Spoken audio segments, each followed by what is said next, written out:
Hi everyone, Jennifer Blevins Smith with Integral Clinic Solutions, and you're watching my YouTube channel, Navigating the Business of Medicine.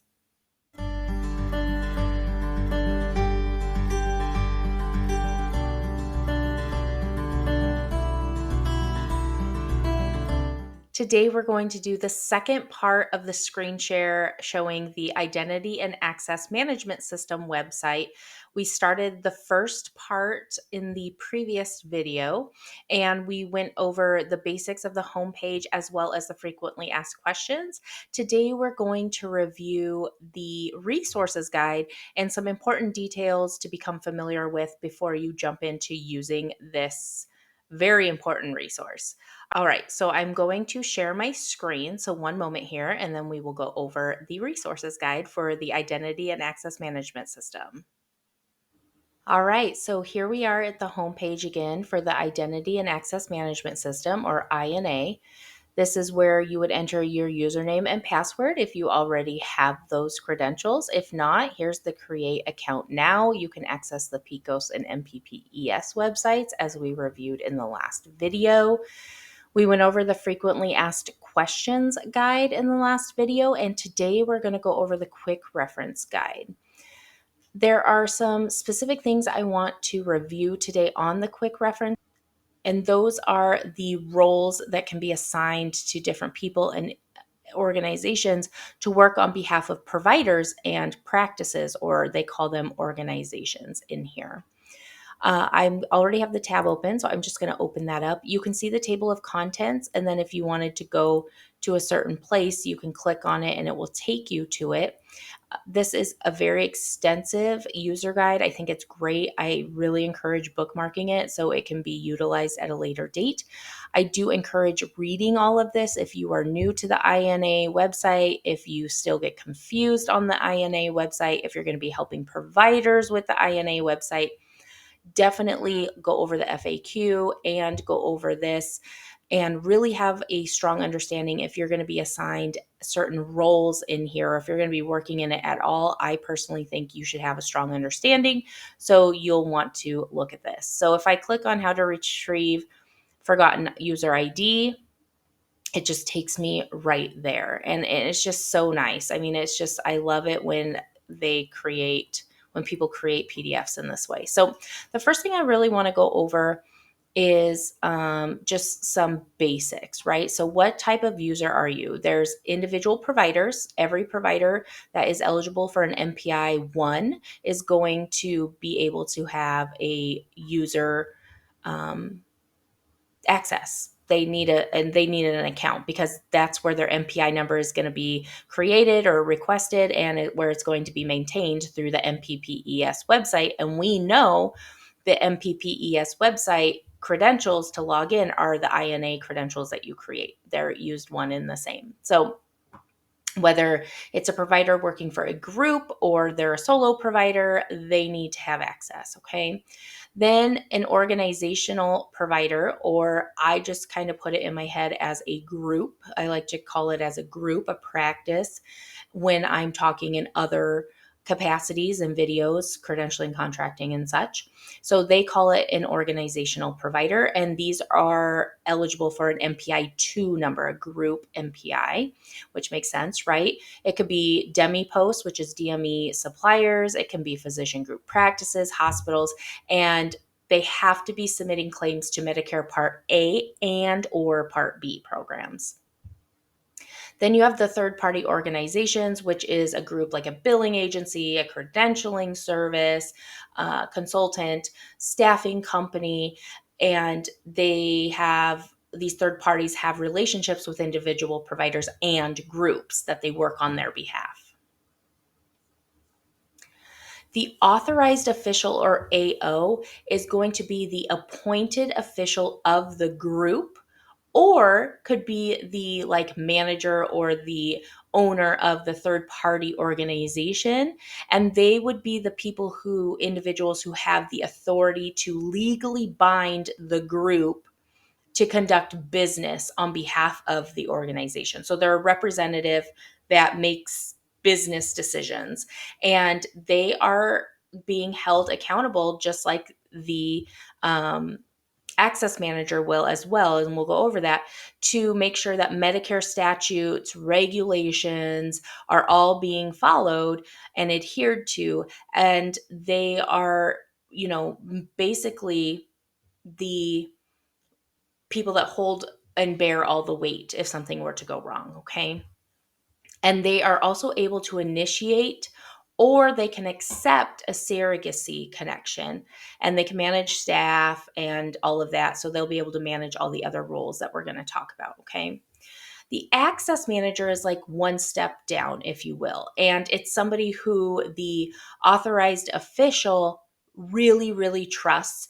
And maybe they don't have the time to do the duties that they would need to for managing the staff and the access and such. And so they kind of, you know, allow the access manager to take on that role. It's somebody who would have access to everything for the organization and or the provider, and it's somebody who would be overseeing basically the accounts of both.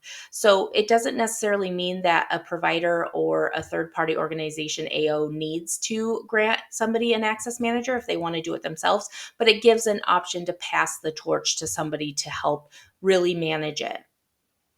And they're able to initiate or accept surrogacy connections as well. So, I mean, they're basically the same, but the AO is ultimately the final say. They're the ones that are really going to be, I mean, you can remove the access manager, the end staff user, but usually the authorized official doesn't get removed unless there's two of them or something and one gets removed, because you always need an AO for an organization, because, a group can't manage their own selves. You need someone to do it for them, and usually it's the owner of the practice, the owner of the third party organization, or a high up administrator that does that for the third party organization.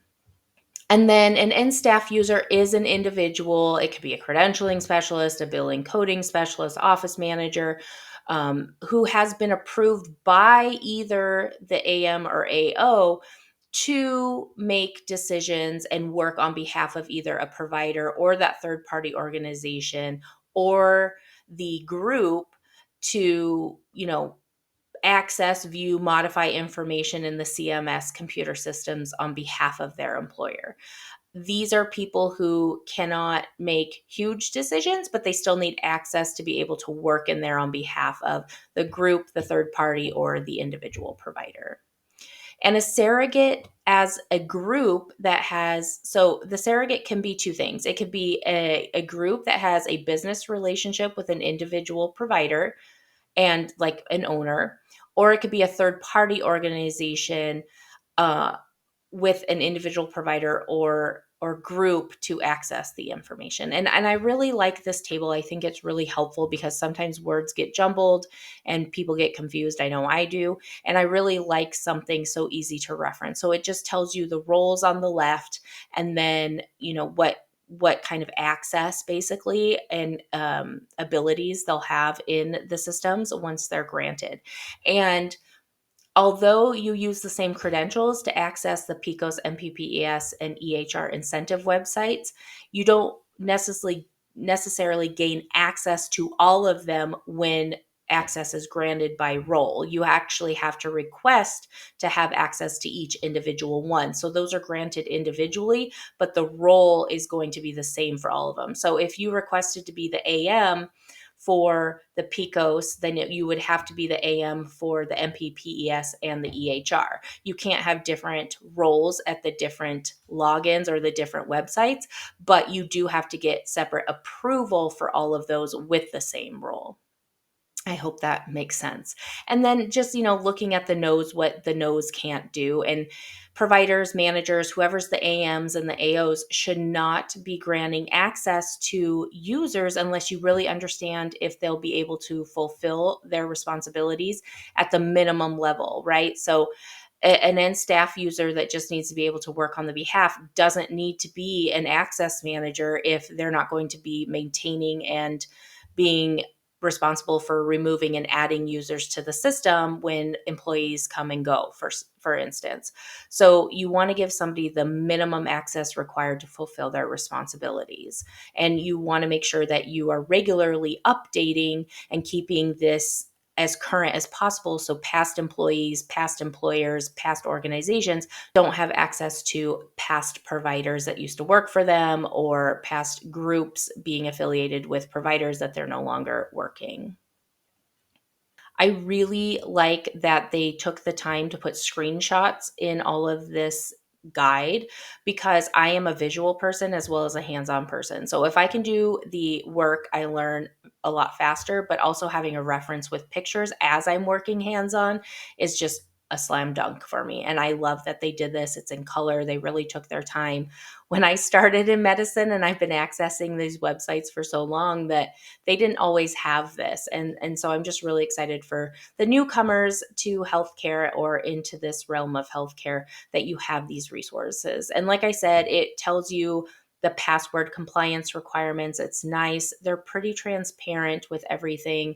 Your security questions, everything with a red asterisk, of course, is required. And it's just such a nice visual, I think. It's just very helpful. Validating the address, it's really important, especially in a lot of healthcare where you're putting addresses. They want to validate it by putting in that 4-digit address or 4-digit zip code at the end of the other 5.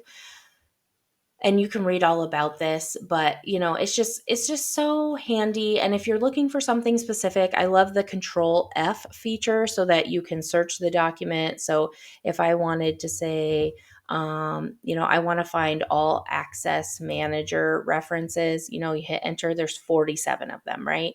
And you can just, it highlights in red and you can just return through them. It's just so handy. It's just so nice. I love it. They made this really user friendly, very visual. And I just encourage you to really go through this, read it all, understand it.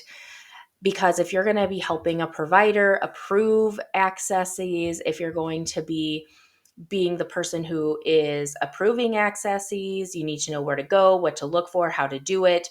If you need to sit providers down and show them how to do it, then you can. It's just wonderful. Here's what I'm talking about. When you're requesting access, it will tell you if you have access as the access manager, PECOS, EHR, and NPPES. If this person was not the access manager of EHR, then it wouldn't be checked. And you can add the access here. You can modify it. It's just really nice. I just really, really enjoy this. It can be really confusing. I'm not going to lie. It took me a long time to learn this, but using my resources really helped. And that's why I'm doing this video, because I don't want you to kind of be stuck in that circle like I was. So check this out. If you have any questions or comments, please leave that in the comments below. Smash the thumbs up button if today's video was helpful. Subscribe to my channel if you haven't already. And please, as always, share this with anybody whom you feel would benefit from this information. Take care. I hope that you have a wonderful holiday season, and we will see you next time. Thank you for watching. Bye-bye.